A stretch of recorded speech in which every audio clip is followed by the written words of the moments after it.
People who fell out with their best/close friend, what killed it? Long won this one. Buckle up. We'd been friends since school, well over 25 years.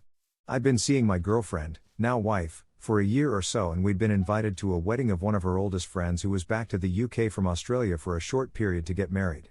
They hadn't seen each other in a few years, and so she was thrilled to get an invite to see her friend and introduce me, etc. We lived in the Midlands and the invite was Cambridge way. 6 days after we'd confirmed our attendance, we got a wedding invite through the door for a mutual friend of me and my bestie, an old school pal of ours who we both saw regularly. The wedding was for the same date as the other event. I had no prior knowledge that this would be the case. Factoring in we were originally down to attend the wedding service and reception for my wife's friend, we thought we'd try and do our utmost to not offend either party by suggesting the following. Go to my girlfriend's friend's wedding service in Cambridge and then race back to the Midlands to attend the reception and evening do for my friend's big day. Having confidently suggested this perfect solution to my friend's prospective wife, when she chased for an idea of who was attending, I was told in no uncertain terms that we were either there for the whole day or not at all. I was gobsmacked. We were doing our best to make both parties happy, including going back on our originally agreed full-day attendance at my girlfriend's friend's wedding, to try, and this was how we were being treated. I rang my bestie up, confident he would agree with the ridiculous posturing from our mutual friend's prospective wife. Instead of being back to the hilt, my friend told me he couldn't get involved, and whilst he understood what I was saying, he countered that with a suggestion that I go to my friend's wedding, and my girlfriend attended her friend's wedding. Problem solved, supposedly. I couldn't believe what I was hearing for the second time that day.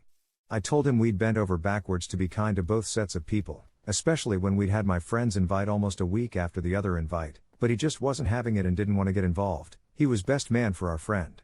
I told him how disappointed I was in him and thought he'd see how ridiculous his stance was. We didn't speak for 12 months. I went for the full day at my girlfriend's friend's wedding and it was lovely. I felt a massive pang of bitterness towards my friend and our mutual friend, who ultimately was too weak to stand up to his prospective wife and overrule her pettiness. I'd known him for 25 years and her casually 2 years at this point. It was a painful year away from my friend. On the anniversary of us last speaking, I could take it no more. I emailed him simply with the words, "I think a year is long enough." He agreed and we slowly rebuilt bridges to get back stronger. We agreed to disagree on the matter but vowed not to go over old ground and look forward. I do still feel bitterness about the situation as it wrecked the relationship I had with our mutual friend. That has never recovered, even though we occasionally exchange pleasantries if we're out in the same group. Me and my best mate simply realized our lives were enriched with each other in them, and simply had to overcome our disagreement. I'm glad to say our friendship, some 15 years or so after the event, is stronger than ever. TLDR, fell out with best friend over mutual pal wedding snub. Now repaired friendship. Edit, thought it worthy to add, after reading some of the delightful comments, smirking face, that I didn't fall out with my friend because he didn't get involved or speak to the couple to intervene.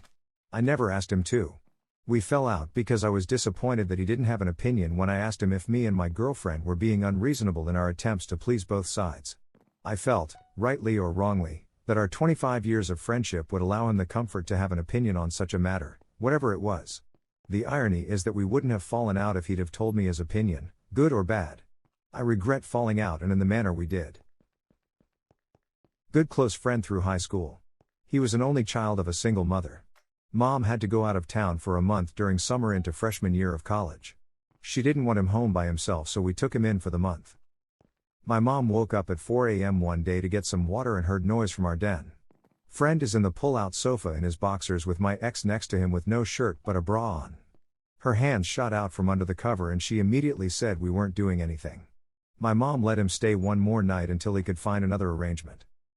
I tried to stay friends with him, but that plus few other weird incidents killed it. The final straw was going to his new buddy's apartment when we got to college to smoke hookah and weed. While there, his friend grabbed a revolver and pointed it at me and pulled the trigger. It was unloaded, and the only thing keeping me from punching this dude was the fact that he was clearly unstable and probably had bullets in his pocket. My friend didn't see it as a big deal and had no idea why I didn't want to keep his company anymore. My best friend in high school became a drug dealer. We both played basketball, and his parents weren't well off and pretty absent, so he was always over at my family's house. If we weren't playing basketball together, we were hanging out playing video games, going to parties, getting into typical teenage mischief. Once we got to our final year of high school, he broke his leg really bad and missed the entire season. He had a scholarship offer that was withdrawn after his injury. He became depressed and started ghosting me. He started hanging out with older gangsters from his community and started dealing drugs, then dropped out of high school. He had about 2 months before graduation. After high school, I went to university on an athletic scholarship and lost almost all contact with him. I would run into him a handful of times while I was in undergrad, usually at a nightclub. He would be wearing designer clothes and dropping a couple $1,000s in cash on bottle service/drinks surrounded by his crew. He would always calm 6E say hi to me and buy me a drink, or invite me to his table, but it just wasn't the same. He had changed so much from the person I knew. He wound up getting caught in a police sting operation targeting the Hells Angels. He got caught on video/audio selling a couple of kilograms of cocaine to an informant. He was sentenced to 4 or 5 years of jail, if I remember correctly. I haven't spoken/seen him since. I have friends who still live in the city where this all took place, and they see him around every once in a while since he got out of jail. They never had a chance to speak with him, but apparently, he drives around in a rather expensive Mercedes. I have no idea if he turned his life around or is still up to his old games. She adopted a pit bull, let it off leash immediately during the very first meeting with my dog, and her dog instantly attacked mine. Almost ripped her ear off. I had to literally beat the shit out of that pit bull to get it to release my dog. My ex-best friend just stood there screaming and did nothing. The next day she reported my dog to the county as the aggressor. Luckily my dog's vet vouched that she was a sweet, completely non-aggressive dog. She also submitted evidence of all of the injuries my dog had, while the pit bull only had injuries from me, when I had to beat it to stop it from murdering my dog. Luckily my dog ended up having her name cleared, but that instantly killed a 12-year friendship. I never spoke to her again. Yup. I had a falling out with a controlling friend who didn't like a man I was dating.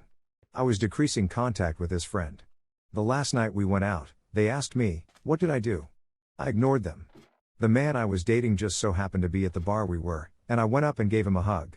Friend motioned me over with a single finger as though I were a child, then demanded, why didn't you tell me that you were still dating him? Our other friends saw my anger. We all go outside, and they want to know what's going on. Friend drunkenly responds, he didn't tell me that he was still dating him. Other friends try to explain to Crazy that I don't have to check with them about who I date. Crazy friend then says racial slurs about man I dated. I walked away from friend in fit of rage. Ex-friend proceeded to pop up on my Facebook about how we must stand up to racist politicians.